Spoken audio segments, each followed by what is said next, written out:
Tonight on CTV News at 5. Close to 4 in 10 told us that they really are trying to reduce their screen time. Screen time shift. Canadians try to reduce their digital diet.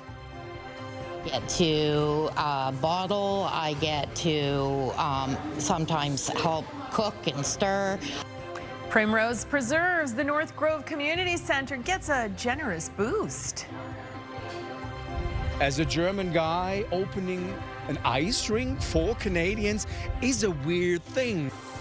Plus, skates and smiles. When life gives you ice, of course, make a community ice rink.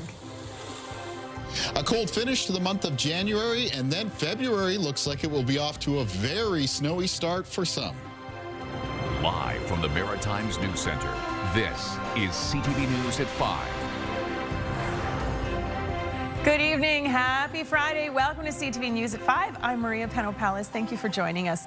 First at 5 tonight, digital disconnect. Are you trying to spend less time glued to a screen? If so, you're not alone. A new study suggests about 4 in 10 Canadians want to cut back on device time. But as CTV's Callum Smith showed us, that means the rest of us have no plans to unplug. Callum. Yeah, that's right, Maria. From fun and entertainment to connecting with family and friends, those are just some of the reasons people spend so much time on screens. With information, artificial intelligence, and social media at your fingertips, it's easier than ever to get lost in screens. For myself, it's been way too much, especially because of everything going on in the States. I am absolutely just fixated on it. A hot button topic. Narrative research heard from 1,200 Canadians, finding the majority of people, 63%, are okay with how often they're focused on screens, but 37% are at least trying to cut back. Perhaps surprisingly, it's younger people leading the charge. Millennials and people who are younger, the Gen Z folks, are much more likely to be saying, I'm actively trying to get rid of the time I spend on screens. So half or more of them are saying, I need to reduce this. The survey results released at a time when some people are pushing for a nationwide social media ban for kids, similar to other jurisdictions like France. These people are going to lose the face-to-face interaction and actually not know how to properly communicate with others because they're so used to doing it through screen. And social media a commonplace for many these days. What's your screen time consist of? TikTok, texting my friends. But she says she is trying to cut back, like many, for her mental health. More than 40% of those looking to cut back say screen time is taking a toll on mental and physical health, while 60% just want to spend more time on offline activities, while a fraction say it's affecting their relationships. But for the majority of respondents, they're okay with how much screen time is spent. I have very high screen time, but I don't want to reduce it. I honestly don't see that much of a problem with it. I used to do it on my break, but now I'm retired for a couple of years. You know, I'm on it probably a little bit more now, but I wouldn't say I'm on a lot. Over half of those okay with their screen time say it doesn't have a negative impact on their life, while 40% and above say fun and entertainment is online, as is learning and education. But it's also a source of social life and a requirement for work, meaning for some, things will likely never change. And Maria, someone mentioned to me the other day that they spend their time at work on their computer. They come home, have dinner, watch TV, and then turn that off and go on their phone. I, too, am guilty of that to some degree and could probably use some cutting back myself. Maria. Oh, I think you're talking to me and so many of us. Thank you, Callum. CTV's Callum Smith for us in the news center this evening. Of course, that's going to bring us to tonight's web poll. We want to know, are you trying to cut back on screen time? You've got 3 options. Yes, I'm trying to cut way back, or I'm trying to cut back a little. And your final option, no, I'm fine with my screen time. Just go to ctvnewsatlantic.ca to weigh in and to see the latest poll results. All right, over to the anchor desk we go now, where I got no time. Yeah. On the phone. Bruce, I can always count on you for a good one. You have been a busy one in the newsroom today. Not as busy as Kalen, and you're going to hear from him in just a moment because you're going to need your shovel again this weekend. Another nor'easter is going to hit us, bringing heavy snow and high winds this time around. Coming up at 6, we'll tell you how Maritimers are preparing for this latest blast of winter. Well, reactions swift tonight after New Brunswick Premier Susan Holt's words of warning in her State of the Province address last night.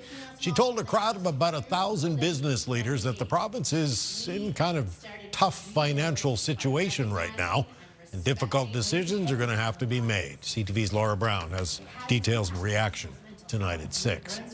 Also tonight, as traditional trade routes are called into question over tariffs and political turmoil, some are looking to new markets to keep our Canadian products moving. Of course, to make that happen, Canadian ports, including Halifax and St. John, would be playing a big role in that. Details on that tonight on CTV News at 6. All right, now we head over to the CTV Atlantic Weather Center, and Kaylin tracking a big one. Yeah, I have been busy today, that's for sure, Bruce, and we're going to be talking a lot about that next nor'easter as we go through our forecast for this evening. Let's begin quickly, though, with some current conditions around the region. We do still have cold air in place. We're going to end January on a cold note here in the Maritimes. Evening temperatures, or early evening temperatures, mostly between -7 and -12, and the breeze that's still around, that's adding some wind chill into the air, making most areas feel well down to the minus teens and even near -20 at this hour up around Edmundston, the northwest of New Brunswick. There's those winds out of the west and northwest are being sustained currently between around 15 and 25 kilometers per hour with some gusts between 30 and 40. The wind gusts will diminish a little bit as we make our way towards midnight. Partly cloudy conditions for tonight along with scattered flurries except for a risk of some snow squalls up in the Cape Breton highlands. But as far as that next storm system goes, we have to look far to the south. Here it is, the start of it. The area of low pressure, the trough along with it, making its way through the southeastern United States, bringing some rain showers to parts of Georgia and Florida, and some snow already pushing up towards the Carolinas. Once it moves to a position just off the coastline of the Carolinas, that is when it is going to rapidly strengthen. It begins to move northward this weekend. By the end of the weekend into the start of next week, expected to bring heavy snow and high winds to parts of the Maritimes. Mostly for Nova Scotia, special weather statements in effect, 15 to 35 centimeters of snow, accompanied by some peak wind gusts between 60 and 80 kilometers per hour, but now also added to a special weather statement, both Kings and Queens County of Prince Edward Island, potential Sunday evening into Monday morning there of 10 to 20 centimeters of snow, peak gusts 60 to 80. I'll have more in the forecast coming up later on. Maria. Thank you very much, Kaylin. Time for our first break here on CTV News at 5. Stay with us, though. So much more to come, including these stories. Ice, baby. Coming up tonight on CTV News at 5, we give you a sneak peek of the Winter Ice Festival happening here at Dartmouth. Stay tuned. Hi, I'm McConvey here with the North Grove in Dartmouth. Coming up on CTV News at 5, from food to the table. Participants will use locally grown fruits and vegetables and learn how to preserve them, making jams, jellies, chutneys, and salsa. Eventually, they'll sell them, making money for the nonprofit. I'll have more on this coming up. Welcome back. So it may be cold outside, but the ice is nice. As CTV's Brianne Foley shows us, the sculptures at the Ice Festival in Dartmouth are very much worth braving the cold for.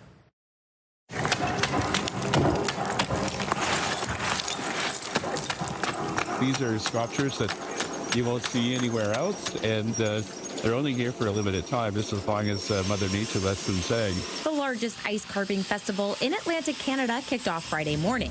New Brunswick's Richard Chasson is here teaching the art of ice carving. He said, I've been doing it for over 40 years. Showed them, the basic principle behind the ice and how it's made is just carving from the block. I've actually never ice carved before. This is my first time. And I'm really excited for the opportunity to try new medium. The Ice Festival runs until Sunday with freezing fun for the whole family, beginning with these finished sculptures. So those will be all ready tonight, and they'll be illuminated. And then on this site tonight as well, we have a DJ dance party in a 40-foot inflatable igloo. And as well, Friday night, Katie Kelly is hosting the new Icons of Nova Scotia, a concert at Christchurch. Now on Saturday, Portland Street will be closed between 11 and 5 to the sights and sounds of the Ice Festival, being able to catch carvers in action in the street of downtown Dartmouth. All along Portland Street, you've every second or third, straight numbers, both sides, you've got carvers doing carving.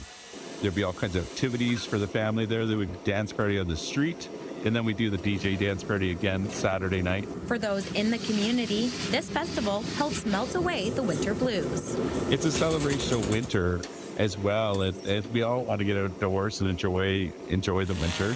And we have lots of snow, and we definitely have a lot of ice to carve. To get the families out, the people out, and, you know, to support the industry, or, you know, the main drag, and get everybody out and connect. Just don't forget your mitts and hats. Brianne Foley, CTV News, Dartmouth. Thank you, Brianne. And as far as today goes, I don't think you could have picked a better day for an ice festival to kick off. Sunshine and cold weather, which is obviously something you need. On to Sunday, though. You might have to go early. Might be needing to dig some of those fantastic ice curtains out at the start of next week. Yeah, it was sunny today. We're looking out here at Blackett's Lake in Cape Breton, and it was cold, but we do have some big changes ahead, especially towards the end of the weekend. More on that after the break.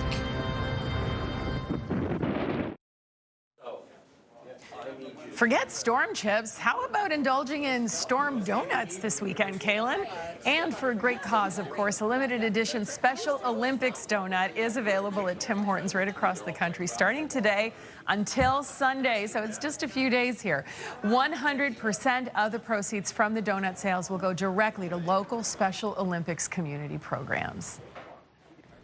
This campaign goes a long way to support our 17 sports in our summer and winter sports programs for our 2,500 plus athletes across the province. In Special Olympics, you can go out there, just you know, win or lose, it doesn't matter. You're there to have fun and enjoy the moment is what it's all about.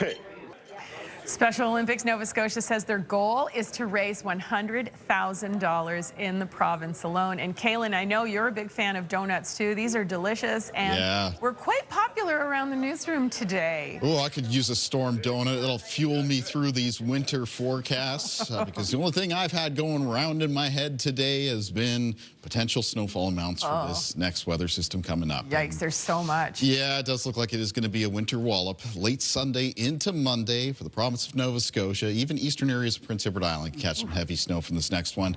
Let's take a look at our sunrise and sunset times. For that, we're going to Paper Mill Lake in the Bedford area for today. We certainly have the cold air in place needed for snow right now around the region. Temperatures have continued a little bit below average, even for late January standards, and we're going to be closing out the month on a colder note. Now, barometric pressure is on the lower side for all three maritime provinces. There's a stalled out low pressure system near the coastline of Labrador. It's keeping some cloud cover, some areas of flurries and a few snow squalls in place for the region this evening and tonight. The next storm system, though, as we talked about earlier, is currently making its way across the southeastern United States. It's going to be setting up shop near the coastline of the Carolinas. That will place it in a very favorable position between colder air over the continent and warmer air over the Atlantic. That's going to fuel the strengthening of that low pressure system into a almost classic type nor'easter, which will then ride up along the jet stream and towards position on Sable Island. That will happen late Sunday into early Monday, and that's a pretty good spot to bring in a heavy snow and high wind event, especially for the province of Nova Scotia. Taking a look at things on radar, we do have some flurries showing up here in through the blues. I am getting reports of some snow squalls in a few areas. One of those areas that could see some snow squalls this evening and tonight up in the Cape Breton Highlands. I've also received a report of a few showing up in the area of the southwest of Nova Scotia and parts of Digby County. Not really showing up here on radar, but sometimes those squalls, they're a little bit lower and they can duck just underneath our radar coverage. Taking a look at things on our timeline then for cloud cover and precipitation. It is a cold night, partly cloudy, scattered flurries for the start of the day for tomorrow, mostly over to a mix of sun and cloud for the Maritimes. There will still be a chance of some flurries in the southwest of Nova Scotia as well as in Cape Breton. Mostly sunny for Prince Edward Island in the afternoon, just cold, and a fair amount of sunshine expected for New Brunswick. Winds in the forecast for tonight and for tomorrow remain mostly out of the northwest. They will start to change direction, though, on Sunday at the approach of that weather system, especially late in the day, with winds becoming north and northeast and increasing through Sunday evening and Sunday night. Taking a look at temperatures in the forecast for tonight around the Maritimes. Another cold one. A lot of low temperatures for the province of New Brunswick tonight, falling into a range around -14 to -18, down to around -12 for Charlottetown, Summerside, many communities in Prince Edward Island for tonight. And a lot of low temperatures for Nova Scotia, -10 to -14 away from the coast on the coastline, between -8 and -10. Here's a look at our high temperatures in the forecast for Saturday. Like the past couple of days, daytime highs look like they'll mostly remain several degrees below zero. -5 to -9 for the province of New Brunswick. -8 for Charlottetown and Prince Edward Island. And for Nova Scotia, the high temperatures between -4 and -7. Let's take a look at Sunday's forecast. So this is when that nor'easter is on its way northward. It's going to be passing by Cape Cod. You know, it's funny, well, not really funny, but the two of the areas that are going to be catching some of the most snow out of this weather system are the Carolinas, and then the next stop for it, which is Nova Scotia. It actually bypasses much of the rest of the eastern seaboard of the United States. So Cape Cod could pick up a fair amount of snow. It is expected to begin in the afternoon for the province of Nova Scotia, developing first on the south shore and then spreading to other parts of the province, moving through the afternoon and through the evening. It's really Sunday evening and night when weather conditions are really going to begin to deteriorate, both for Nova Scotia and for Prince Edward Island, as the snowfall rates increase and the wind gusts pick up out of the north and northeast. Some snow is possible in southern areas of New Brunswick, especially around Moncton in the southeast, though there it is expected to be lighter. And same thing goes for western parts of Prince Edward Island. Remember, we have special weather statements in effect for Nova Scotia and for PEI because of the potential of heavy snow and those high wind gusts, and some of those type of weather conditions will be carrying on into the start of next week. All right, let's take a look at our weather watcher for tonight. And tonight's weather watcher is coming in from 6-year-old James. And James is from Sydney River, Cape Breton, has sent us a drawing of an outdoor hockey game. Thank you, James. Looks like the Bruins have a little bit of a lead at the moment. If you'd like to be one of our weather watchers, then come into CTV Weather Watchers, P.O. Box 1653, Halifax, Nova Scotia, B3J2Z4, or email kaylin.mitchell@bellmedia.ca. Maria. Thank you, Kaylin. So the North Grove, a community hub that offers low-cost cooking classes, parenting programs, and emergency support, just got a big boost. CTV's Emma Convey stopped by to see what's new with their Primrose Preserves. I love the way we work as a team here. It takes a team, indeed, to make 160 jars of blueberry compote. Dee has been a part of this program for years. Knowing and seeing how much people enjoy the preserves that I give them, and knowing that I help make them, even in just the small part of putting them in the jars, it's very rewarding. It's part of the Primrose Preserves program that runs once a month at the North Grove, teaching people how to preserve food and share it with the community. It all started with an idea. About 10 years ago, when we opened our community food center, there were some apple trees growing outside, and the staff thought, well, what can we do with apples? Like, let's come up with something. And they started a preserving program. Using locally grown fruits and vegetables, 2 volunteers and 8 participants run the line and make everything from chutneys to jellies to salsas. And after winning a grant from East Coast Credit Union, they're now able to take their production to the next level. Our top award winner for $40,000, and their application actually came to support their social enterprise of the Primrose Preserves, which I had tasted and labeled before and am so excited. Now just the team started planning what that could maybe look like and thinking about how we might be able to sell some things on an online store, maybe at the farmer's market, but really again focused on like a chance for youth and seniors and newcomers and everyone in the community to be part of it in different ways. As for what it means to those taking part, everything. This is my safe space. I can come here, I can be myself. I've made so many friends here. Eating my kid well is a big thing for me. Like, my dad was a cook, so like he always made sure we ate well. So being able to make new things and different healthy foods is really important. The plan is to eventually sell the jars to help support the nonprofit. Emma Convey, CTV News, Dartmouth. Oh, you'll have to let us know when they are ready to be sold, and I can't imagine how good it smelled in there today. All right, taking a break. When we come back, we're taking it outside for this story. I'm Ryan McDonald in Howie Centre, Nova Scotia, where there is a brand new rink next to a big red barn with a beautiful view, and all managed on site by a guy from Germany. We'll skate a few laps around that story coming up in a bit. Welcome back. So what do you get when you cross a German entrepreneur with a big red farm, a fantastic view, and an outdoor ice rink? Well, as CTV's Ryan McDonald shows us, how about some outdoor plans for the weekend? A guy from Germany shoveling off a skating rink in Cape Breton in the most Canadian of winter weather. It's a scenario that is asking to be explained in a bit more detail. Sometimes I look back or think back myself and I think, so, okay, how did all this happen? Christoph Mertenitz moved here from Germany in 2022 to manage this property along Route 4 in Howie Center, known as the Red Farm. It's a 400-acre piece of land that has hosted weddings and other special events. It has a 12-room motel and a summer beer garden. And last August, the venue was the site of a big outdoor concert headlined by Sloan. 1,400 people on the property enjoyed their time, and now, as a German guy, opening an ice rink for Canadians is a weird thing. Mertenitz says the outdoor rink is the Red Farm's latest attraction and an effort to get people onto the property in winter. Yesterday we had our first people here skating a little bit, having a hot chocolate. The ice surface is small, you couldn't play hockey here, and it has room for a limited number of skaters. But it does come with quite the view. The view, I mean, is one of the best that you can have. Like skating here and looking down to the river, to the other side, to Coxey's Mountain. What do you want more? And for a man carving out a new life in a new country, there's an added bonus to having a sheet of ice like this. It's not a German thing at all. We don't have ice rinks. Nobody's building an ice rink in Germany. So, but that shows a little bit that I'm starting to adopt like the Canadian mentality, and slowly I'm becoming a little bit Canadian, I think. He adds that the recent sub-zero temperatures have been ideal for ice making, and it's hard to sound much more Canadian than that. Ryan McDonald, CTV News, Howie Center, Nova Scotia. Thank you, Ryan, and thank you, Christoph. And I anoint you officially a Canadian and a Cape Bretoner.